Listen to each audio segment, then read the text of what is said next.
राहुल गांधी को चुनाव आयोग ने सीक्रेट मीटिंग पर बुलाया, तो क्या अब फाइनली झुक गया है चुनाव आयोग? दोस्तों, जिस तरह से एक एक कर राहुल गांधी की मांगों को देर सवेर पूरा किया जा रहा है, उसी तरह अब एक बार फिर से नई चर्चा शुरू हो गई है।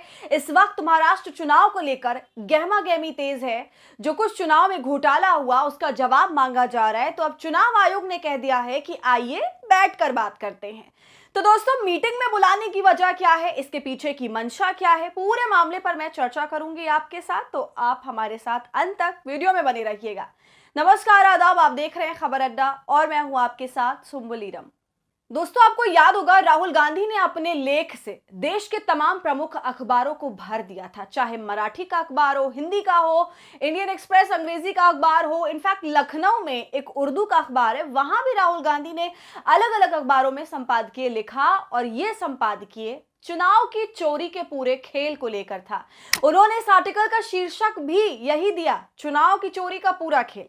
हमने इस पूरे मुद्दे पर डिटेल में वीडियो भी करी थी, आप चाहे तो चैनल पर जाकर उसे देख सकते हैं। दैनिक जागरण में भी उनका आर्टिकल छपा और उसके जरिए राहुल गांधी ने बताया कि कैसे चुनाव आयोग ने महाराष्ट्र चुनाव में पूरी धांधली की और इसके अलावा चुनाव आयोग में कैसे जो नियुक्ति होती है एम्पायर को ही पहले एक तरह से सेट कर लिया गया।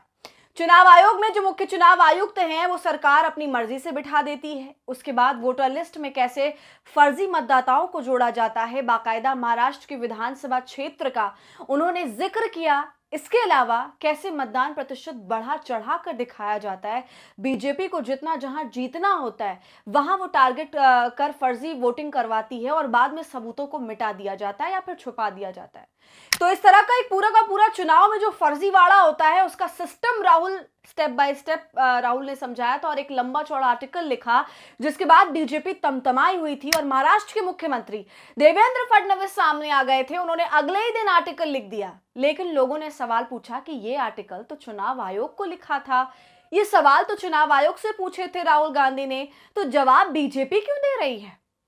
लेकिन दोस्तों, अब लगता है कि चुनाव आयोग को ऐसा लगा कि उनके सवालों के जवाब देने चाहिए। और अब जो मीडिया के हवाले से जानकारी निकल कर के आई है दोस्तों, कि राहुल गांधी को उनके ईमेल में और उनके जो सरकारी आवास है वहां बाकायदा ईसी ने यानी कि चुनाव आयोग ने राहुल को पत्र लिखा है और उन्होंने कहा है कि आइए बैठकर बात करते हैं। देखिए दोस्तों, इस पर खबर भी मौजूद है। खबर में लिखा है, आइए बैठकर बात करते हैं, चुनाव आयोग ने राहुल गांधी को क्यों बुलाया।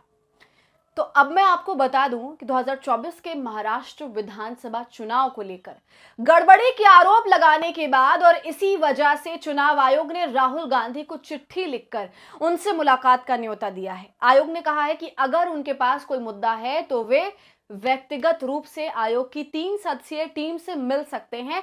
साथ ही आयोग ने यह भी दोहराया कि सभी चुनाव पूरी तरह से कानून के तहत कराए जाते हैं। दोस्तों, जैसा कि मैंने आपको पहले ही बताया कि राहुल गांधी ने एक लेख लिखा जिसमें उन्होंने वोटर लिस्ट, वोटर टर्नआउट के आंकड़े और सीसीटीवी फुटेज जारी ना करने पर सवाल उठाए थे। इसी के जवाब में चुनाव आयोग ने 12 जून को उन्हें चिट्ठी भेजी। आयोग ने लिखा कि इसी तरह के सवाल कांग्रेस पार्टी ने नवंबर 2024 में हुए विधानसभा चुनाव के बाद भी उठाए थे और तब 24 दिसंबर 2024 को विस्तार से इसका जवाब भी दिया गया था। आयोग आगे कहता है, भारत में सभी चुनाव संसद की ओर से बनाए गए कानूनों, नियमों और चुनाव आयोग के निर्देशों के अनुसार कराए जाते हैं। तो यहां पर भी चुनाव आयोग वही पुरानी बातें कर रहा है, मगर जिस तरह से राहुल गांधी ने चुनाव आयोग और भाजपा की बखिया उधेड़ी है, लगातार तंज पर तंज किया, सबूतों को तथ्यों के साथ पोल खोले, लोगों को बार बार जागरूक कर रहे हैं, तो इससे साफ है कि अब राहुल गांधी ने चुनाव आयोग की नाक में दम कर दिया, जिसकी वजह से अंततः चुनाव आयोग को राहुल गांधी को बुलाना ही पड़ा।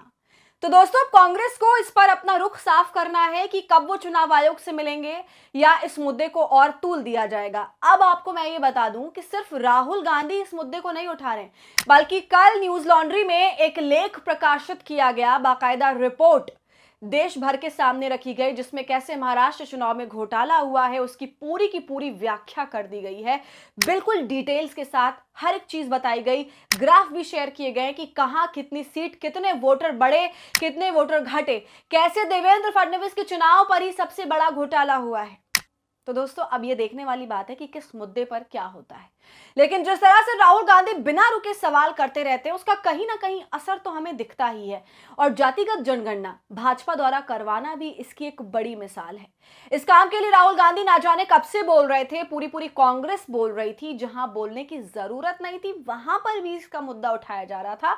और अब भाजपा इस पूरे मुद्दे को स्वीकार कर चुकी है। अब बहुत सारा क्रेडिट खाते हुए जातिगत जनगणना कराने को तैयार हो गई है।